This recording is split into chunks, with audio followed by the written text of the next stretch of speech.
Olá, meus irmãos, Deus os abençoe. Estamos aqui para trabalhar juntos, eu e você, por essa preciosa causa do Evangelho, enquanto nós estamos fazendo nossos últimos esforços para trazer o último eleito e colocá-lo em ordem no corpo de Cristo, posicionado na mensagem para esta hora. Nós sabemos que cada um de nós, que somos predestinados por Deus, estamos aguardando a adoção, a saber, a redenção do nosso corpo. Nós sabemos que a terra inteira está gemendo de acordo com Romanos capítulo 8. Toda a criação geme e está agora mesmo com dores de parto. Essa é uma escritura que foi profetizada pelo apóstolo São Paulo para esses dias. Nós vemos que a terra inteira está passando por uma convulsão, tempestades, granizo, inundações, vulcões, terremotos, essa pandemia que estamos vivenciando ela agora mesmo. Tudo isso é um prenúncio do princípio das dores. Nós ainda não estamos na grande tribulação, mas é o princípio das dores. Então nós sabemos que a verdadeira igreja, ela não passará pela tribulação, ela sairá antes, a exemplo de Ló, que antes de Deus queimar Sodoma, Deus tirou Ló para fora. Antes de Deus inundar a terra com água, Noé entrou na arca. Então todas essas coisas são figuras para nós, para que pudéssemos entender os eventos modernos à luz da profecia. Agora, neste último dia, nós estamos aqui para sermos totalmente liderados pelo Espírito Santo. O Espírito Santo é Jesus Cristo em outra forma. Ele é a palavra. No livro de Hebreus, capítulo 1, nós temos a seguinte escritura: havendo Deus antigamente falado muitas vezes e de muitas maneiras aos pais pelos profetas, a nós falou-nos nesses últimos dias pelo Filho. Então, todos nós sabemos que esse é Jesus Cristo.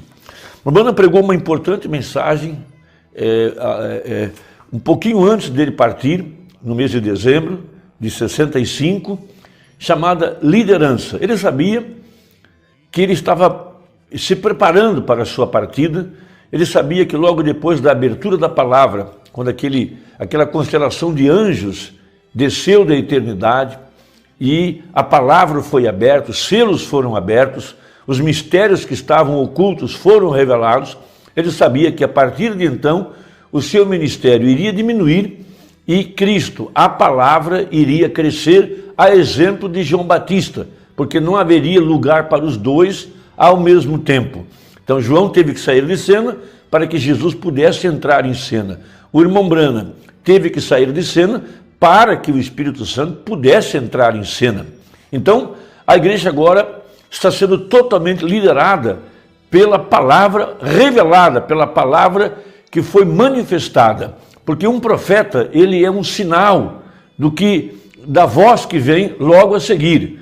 Então, como Deus disse para Moisés, sinal, a voz do sinal. Nós hoje estamos seguindo a voz do sinal, a mensagem, a palavra que foi proferida pelo anjo de Malaquias 4, que é a voz de Deus.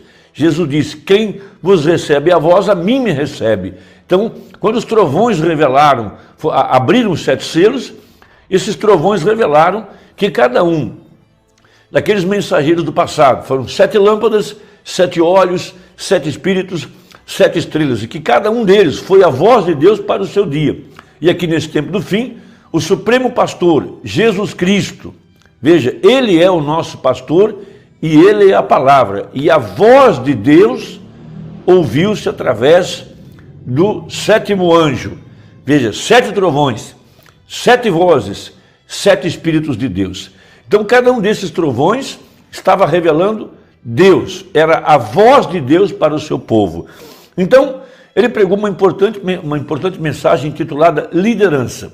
Cada um de nós está seguindo uma liderança. E a Bíblia fala, não te estribes em teu próprio entendimento.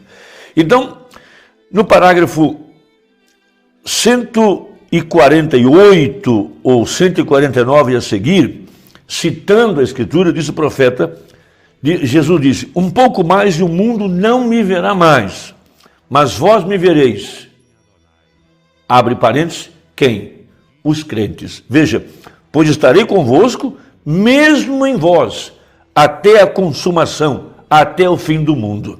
Então, a liderança que a igreja está seguindo agora é uma liderança pessoal, no homem interior, aonde a palavra está assentada, o trono de Deus é o nosso coração, ali está o Espírito Santo.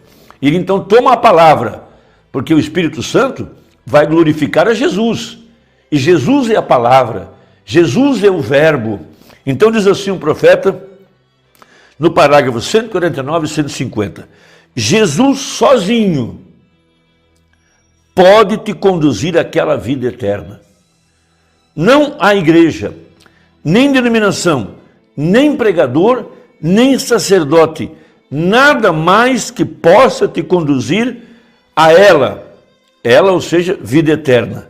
Veja, você tem que ser conduzido por Ele, o único que pode te conduzir. Poderia você imaginá-lo conduzindo-te para fora de sua palavra, que é Ele? E se Ele é a palavra e você é uma parte dele, não será você parte da palavra? A palavra que Deus quer derramar as águas de salvação sobre hoje, para identificá-lo hoje, como os apóstolos o identificaram, como Lutero, como Wesley, como as pessoas em seus dias o identificaram. Essa é uma outra era, veja, é a palavra. A palavra disse essas coisas que estavam vindo tomar lugar agora. Está predito para tomar lugar nesta hora. Assim sendo, aceite Jesus Cristo e deixe-o te conduzir à vida eterna. Então, em São Marcos capítulo 10, nós temos uma experiência muito importante a respeito de liderança. Muitas pessoas querem ser lideradas por um homem a quem elas pensam que é seu representante perante Deus, que ele é o protótipo da perfeição, que ele é o máximo de liderança, e aí muitas vezes eles se encontram frustrados à beira da estrada quando aquele homem tropeça, quando aquele homem falha.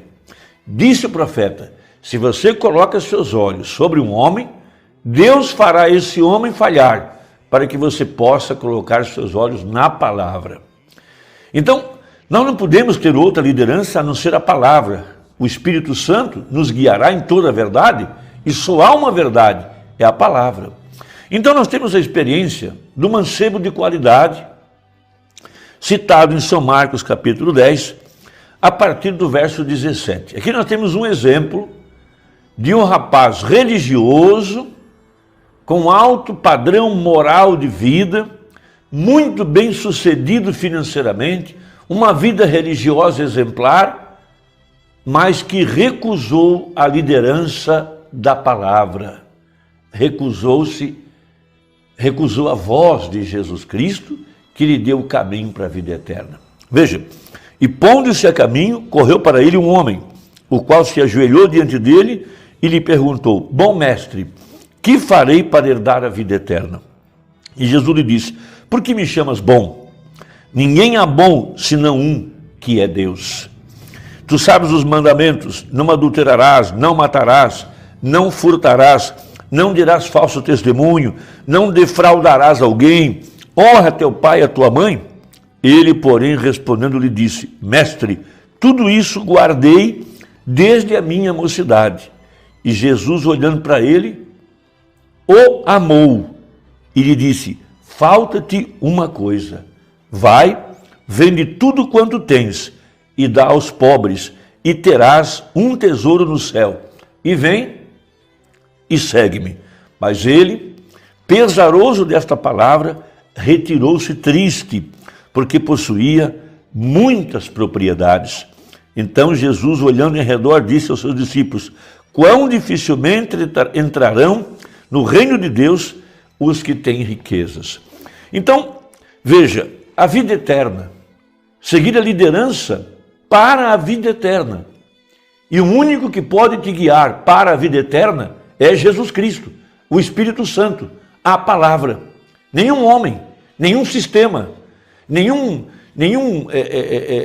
ninguém pode fazer isso, somente o Espírito Santo. Então, nós precisamos compreender que todo o sistema organizado, denominacional, está podre e morto. E o Espírito Santo está fora disso tudo, chamando a igreja, chamando o seu povo para fora do sistema organizado. Hoje a palavra tem se tornado carne, o ministério do Filho do Homem, um profeta. E um profeta, ele é um sinal para a sua geração. Veja, e atrás do sinal há uma voz. E a voz que segue o sinal é a palavra. Veja que a igreja do passado, que saiu do Egito, que viu grandes sinais e maravilhas. Lá estava o primeiro êxodo, lá estava o pilar de fogo, lá estava a nuvem, lá estava um profeta.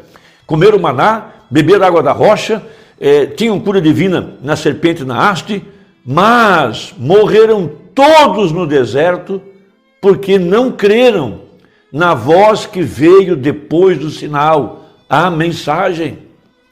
Não puderam seguir a mensagem, morreram todos no deserto.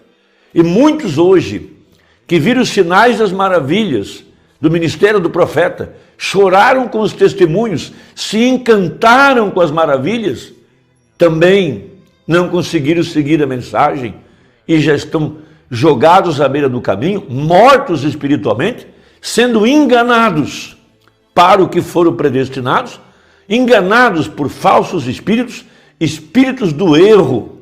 Veja, Datã, Coreia, Abirão, Janes e Jambres, tem sinais, mas não tem mensagem. O que nos põe na eternidade é um novo nascimento que vem através da palavra, seguido do batismo com o Espírito Santo, seguido da adoção, a posição no corpo de Cristo. Então diz o Mombrana, no parágrafo 140 dessa mesma mensagem de liderança, nos últimos dias, Mateus 24, 24, os dois espíritos seriam tão parecidos que enganariam os verdadeiros gene predestinados, o eleito, se fosse possível. Quase igual a coisa verdadeira, vem? Então, nos últimos dias, agora, vê você, é o tempo do trigo agora, do grão, da semente. Jesus disse, o grão de trigo caindo na terra, morre, produz muito fruto. Esse é o tempo da colheita. Há um povo onde a vida está reunida. Está chegando o tempo da colheita. Esta não é a era de Lutero, esta não é a era pentecostal, esta é a era da noiva. Como Moisés chamou uma nação fora de outra nação, Cristo hoje está chamando uma igreja fora de uma igreja. Vê você? A mesma coisa em tipo, levando-nos para a gloriosa e eterna terra prometida. Agora, recusar aquela pessoa que está fazendo a chamada, Cristo, não importa se você é pentecostal, metodista, luterano ou o que quer que seja. Veja, você tem que... Veja, esta era, nada contra eles, nada. Porém, nesta era agora, você tem que aceitar, veja como eles aceitaram naquela era, a pessoa de Cristo, que é a palavra. A razão pela qual a igreja está passando por dores de parto, escândalos, podridão, corrupção, tudo isso é para mostrar que esse sistema está podre. Jesus está te chamando. Segue-me. Não a mim. Segue a palavra. Segue a mensagem. Segue aquilo que está no livro. Jesus é o único que pode te levar à vida eterna. Que Deus te abençoe. Espero que isso ajude. Compartilhe essa mensagem e até a próxima. Se Deus quiser, em nome de Jesus. Amém.